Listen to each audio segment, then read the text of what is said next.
Good afternoon. Hope everybody's having a good Thursday. I am Devin Albertson.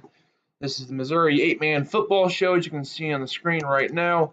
Hope everybody's having a good day. Also, follow No 8-Man Football on Twitter to get all your 8-Man football news. I am Devin Albertson, as you can see below. This should be a fun show today. Playoff preview. Playoffs going to be starting this week, so it should be fun. See what's going on there. I will be heading to Tarkio for Northwest Nottoway at East Atchison, so that should be a fun game between those two teams, the 4 and the 5 seeds over in District Number 1. We'll go to the power rankings real quick before we get to the playoffs. The state power rankings are as listed. I'll get these two out of the way real quick for us so we can just see these. One second, I'm trying to bring this up on my phone so I can see if you guys have any questions for me. If you have any questions, definitely ask away. But right now we got Worth County, Sacred Heart, Rockport, the 3 undefeated teams in the state, the top 3 right there, followed by the 1-loss teams in Stanberry, Mountain City, and Greenfield. News up on Greenfield. This will be their last year in 8-man. They are moving to 11-man next year. We'll see how long that lasts. From what I've heard down south is their numbers will be a little low the next couple of years after the next couple. So you could see them back in 8-man here in a couple of years. So we'll see what happens with Greenfield. Kind of a fluctuating situation down there. Their Board of Educators did have a vote, and they voted to go to 11-man next year, so we will miss them in 8-man going forward. But right now, number 6 in the state, and they're in the same district as Sacred Heart, so we'll see what they can do this year through the playoffs, followed by the only 2-loss team in the state, King City Union Star, followed by North Andrew, East Atchison, and Chillicothe. The 3-loss team, I think Norborn Hardin was the other 3-loss team. They lost head-to-head to Chillicothe, which gives the Indians the edge there. That's the power rankings they have for the state. My rankings are right down the middle, pretty much the same right there. I've had Worth County up a little higher. 1 second. Yep, they're pretty much the same right there. I've had Worth County number 1 from the probably beginning of the year, I think. For most of the season, they've been number 1 in my poll. They've just been dominant. They showed it. I did their game last week versus Stanberry. They dominated that game from start to finish. Over Stanberry, the big win there. Sacred Heart number 2. They've rolled through their schedule so far. They have a bye week coming up, as is Worth County. Rockport, they squeaked by Mountain City. Interesting to see. Mountain City actually probably should have won that game. A few red zone turnovers and a questionable call late to decide that game, but Rockport made the plays they needed to make, and they get the win there. So good win for Rockport to win the 275 conference. Sacred Heart to win the Central River, and Worth County to win the Grand River Conference. Those are your 3 conference champions. Stanberry, they're the 4th ranked team, 3rd in their district. So tough for Stanberry there. They have a tough district to go through. They'll have Albany week 1. They're the only team in the top 7 to play week 1. They get Albany at home. Albany 1-8 this year. Mountain City, they'll be the 1 seed in district number 2, and they should take care of business. They have a bye week, and then they'll most likely play Christian as Christian takes on DeKalb. Follow that, you got Greenfield, the 6th seed. They got a bye. They'll take on, I can't remember who they take on. We'll get to the brackets more later. King City 7, North Andrew 8, East Atchison 9. They'll have Northwest Nottoway, as I said. I'll call in that game. And then Chillicothe at 10. They'll be taking on Osceola in their first round matchup. We'll get through the mission standings here real quick, and then I'll get to the playoff matchups. A little bit of movement here. Worth County jumped from I think 4 to 1 here in this past week with their win over Stanberry, as them and Stanberry kind of switched spots. Sacred Heart fell 1 spot to 2, but Worth County right now and Sacred Heart are on a collision course for state, with Rockport and Stanberry both in District 1 with Worth County. So you see Mountain City and King City are the favorites to get out of their districts, of both 1 seeds in theirs. So, yeah, there it is. 1 through 24. I'd like to get it to one time here in state where they could just rank the teams like this. 1 through 24, the top 8 teams get byes, and then you just schedule it throughout there. I know it could be a little difficult with traveling, but this year it'd be Northwest Hughesville and Chillicothe. It'd be Platte Valley at North Andrew. It'd be DeKalb at Hardin Central. It would be Albany at Southwest Livingston. Actually, it'd be Albany at Southwest Nottoway. Those two would switch with head-to-heads. Then Livingston would host Bramer. I mean, you just go down the line. I think it makes more sense to do it that way. You wouldn't have a stacked district like District 1 is this year. I think it would solve a lot of those issues. I know travel would be a problem, but you're still in the state. It shouldn't be that big of a deal. With Greenfield leaving the state here the next year, it wouldn't be as big a deal either with them leaving this. That's one less team that's far away. And the only 2 teams really that are really long distance away are North Shelby and Osceola, and that kind of depends on who they match up week 1. So that's what I wish they would go to more, is just rank them 1 through 24. I don't think it's ever going to happen with Misha, because they're anything that actually makes sense, they won't do it. So that's kind of the way They do it there. Now let's go to the playoff bracket. Once I get this out of the way. Okay, there's the full playoff bracket. I'm going to break this down to upper and lower levels. Sorry. The upper side, District 1, Worth County and Rockport at the byes. They're the 1 and 2 seed. East Atchison is Tarkio with Fairfax for the 4 seed. North Ottawa with the 5. The 3 seed is Stanberry taking on the 6 seed Albany. I won't comment on the East Atchison game because I am calling it, but I believe that should be an interesting game there. The winner will play Worth County.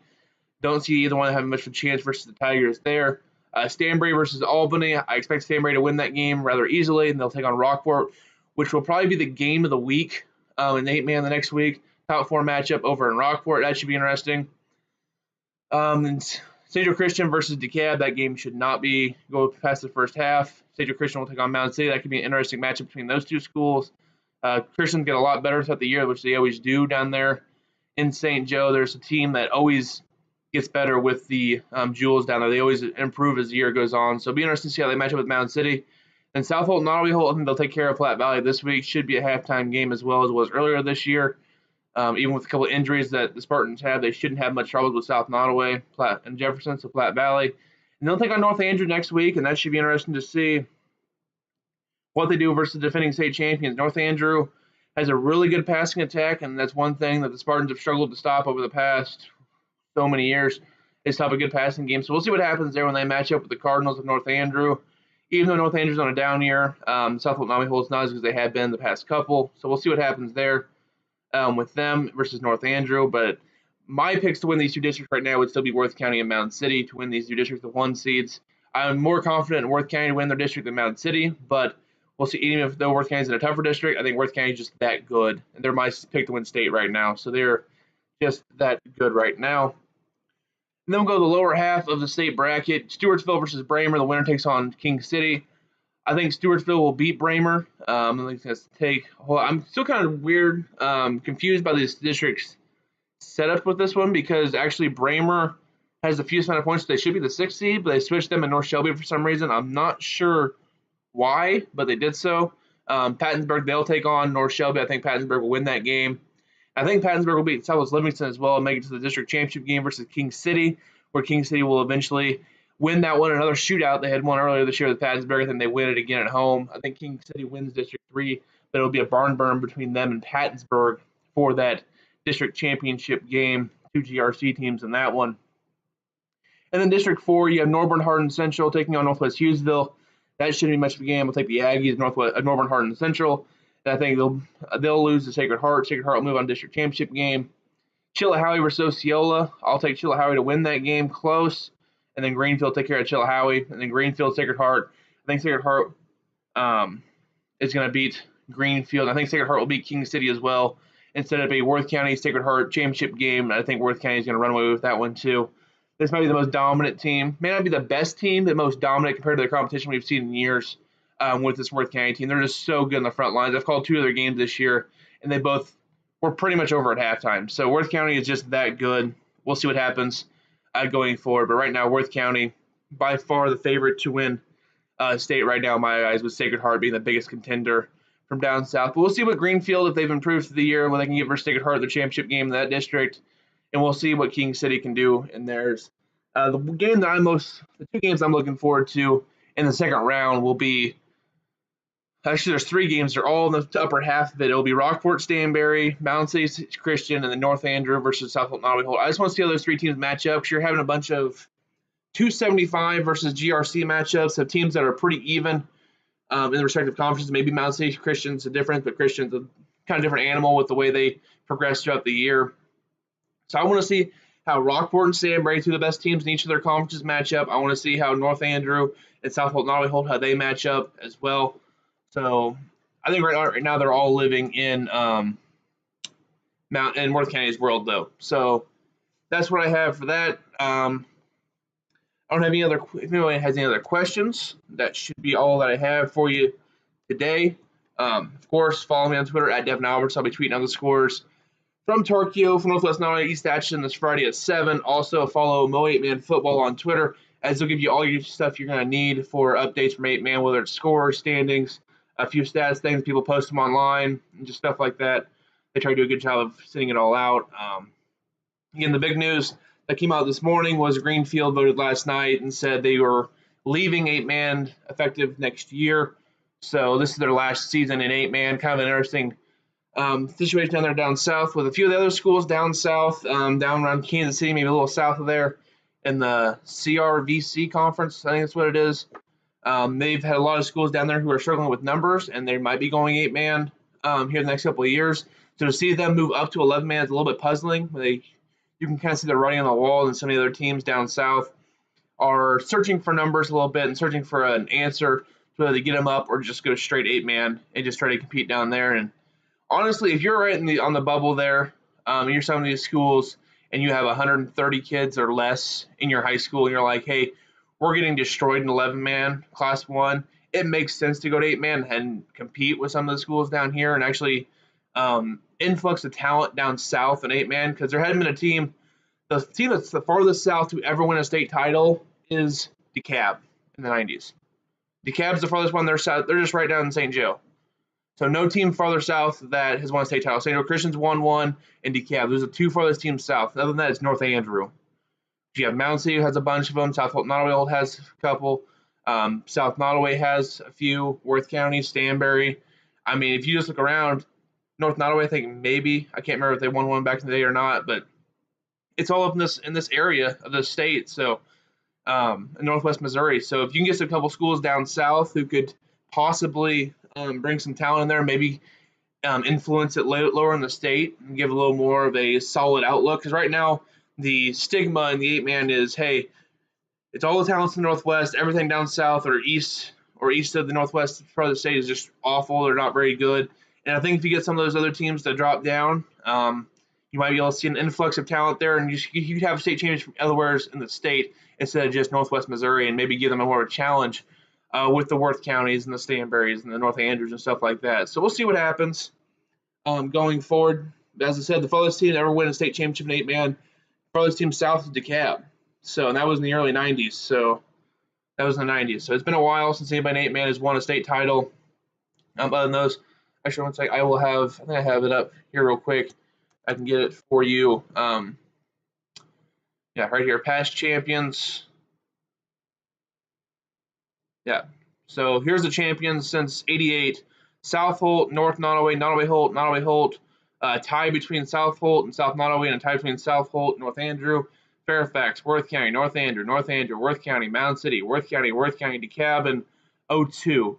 Mound City, South Holt, Mound City, Christian, Worth County, Mound City, Worth County, Stanberry, North Andrew, Stanberry, North Andrew. So I guess the farthest team south who's ever made it to a state title game is Hardin Central. They made it in 07. They got beat by Worth County 70-6 in that championship game. So Miami made it one year in 01. They got beat by Worth County by 8 in the state championship game. So it's only two teams that are south of St. Joe to ever make it to the state title game.